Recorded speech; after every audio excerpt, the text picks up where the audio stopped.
अरे अरे जेठ जी, आप मेरे कमरे में क्या कर रहे हैं? और दीपक दीपक कहाँ है? आज हमारी सुहागरात है, वो कहाँ चला गया? अरे जेठ जी, आप ये क्या कर रहे हैं?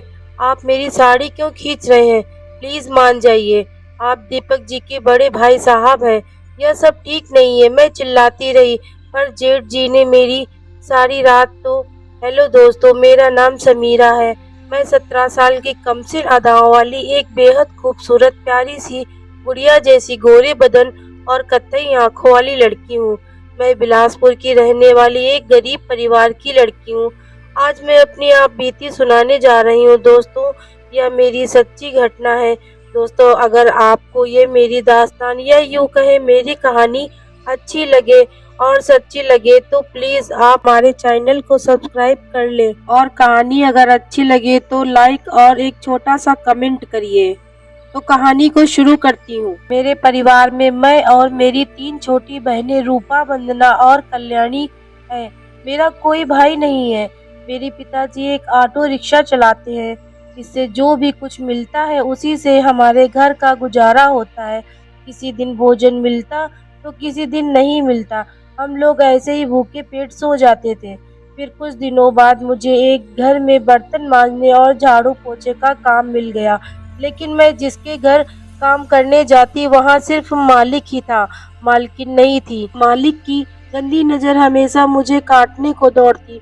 एक दिन तो दारू के नशे में मुझे अपनी बीवी समझकर मेरे साथ गलत करने की कोशिश की। उसी दिन मैंने काम पर जाना छोड़ दिया।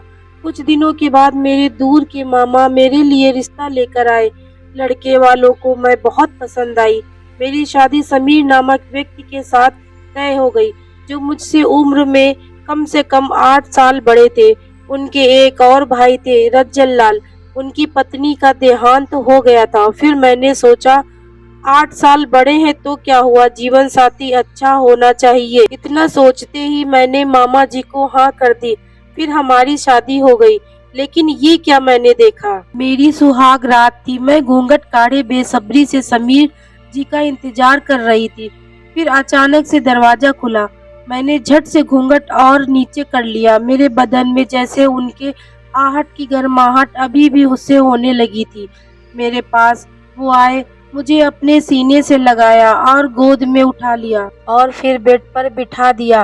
अब वह बगैर कुछ बोले मेरे बदन के सारे कपड़े धीरे धीरे उतारने लगे और फिर मेरे जेवर धीरे धीरे करके उतारने लगे।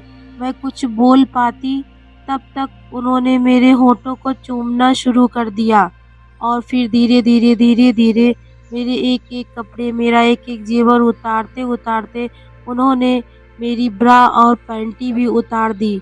मैं पागल हुई जा रही थी। फिर उन्होंने कहा, अरे मेरी जान, मेरे पास तो आओ। मैंने जैसे ही उनकी आवाज़ सुनी मैं घबरा गई। ये क्या था? ये तो मेरे जेठ जी की आवाज़ थी। मैंने कहा, अरे जेठ जी। अब मैं इतनी तेज से घबरा गई थी कि मेरे बदन पे एक भी कपड़ा नहीं था। मैं करती तो क्या करती। मैंने वहीं बेड का चादर लेकर अपने शरीर से लपेट लिया और शर्म से आंखें नीचे कर ली। मैंने कहा, अरे जेठ जी, आप ये क्या कर रहे हैं? समीर कहाँ है? आप यहाँ क्या कर रहे हैं मेरे कमरे में? जाइए समीर को भेजिए। आपको ऐसा नहीं करना चाहिए था। आपने बहुत गलत किया है।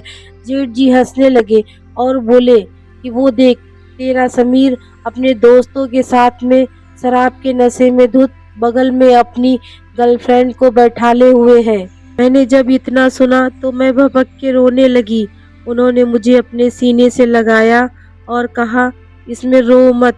उसकी किस्मत अच्छी थी जो उसकी ज़िंदगी में तुम मिली, और मेरी किस्मत खराब थी जो मेरी बीवी मुझे छोड़कर चली गई। फिर मेरे जेठ जी ने मेरा माथा चूमते हुए मुझे अपने सीने से लगा लिया। मैंने उनका कोई विरोध नहीं किया और कहने लगी कि जेठ जी, मुझे माफ़ कर दीजिए। मैं नहीं जानती थी कि समीर ऐसा कुछ करेंगे मेरे साथ में। फिर मेरे जेठ ने मेरे होठों को चूमते हुए मेरे नाजुक से मौसमियों को दबाते हुए कहा, ओह तुम कितनी प्यारी हो, कितनी मासूम हो। आ जाओ, मेरे गले लग जाओ। मैं शर्म से पागल हुई जा रही थी। और मेरे बदन में एक आग लग रही थी। मुझे लग ही नहीं रहा था कि मेरे साथ में समीर नहीं मेरे जेठ जी हैं, क्योंकि आज भी वो इतने जवान और इतने हट्टे-कट्टे मर्द थे। उनके अंदर पहलवानों वाली ताकत जो मुझे एकदम पागल किए चली जा रही थी। वो मेरे नाजुक-नाजुक मौसमियों को जब दबा रहे थे तो मैंने कहा, जेठ जी थोड़ा आराम-आराम से करिए, आपकी ये ताकत बर्दाश्त नहीं कर पाएंगे। उन्होंने कभी दबाया तो कभी अपने होठों से चूमते हुए मेरे मौसमियों को गीला करते हुए मेरे पेट को चूमते-चूमते मेरी नाजुक सी जांघों के बीच में आ गए। मेरे बदन का कोई ऐसा हिस्सा नहीं था जहाँ पर उन्होंने मुझे प्यार ना किया हो। मुझे इतना अच्छा लग रहा था कि मैं बता तक नहीं सकती थी कि मेरे साथ मेरे पति नहीं मेरे जेठ जी हैं। फिर उन्होंने मेरी जांघों को चूमते-चूमते मेरी गुफा में अपना लंबा सा बम्बू डाल दिया और मेरी चीखें निकल गईं। मैंने कहा, जेठ जी जरा आराम-आराम से करिए, मुझे बहुत दर्द हो रहा है। जेठ जी ने इतना सुनते ही कहा, ओ मुझे माफ़ कर देना मेरी जान, ठीक है मैं आराम-आराम से करता हूँ।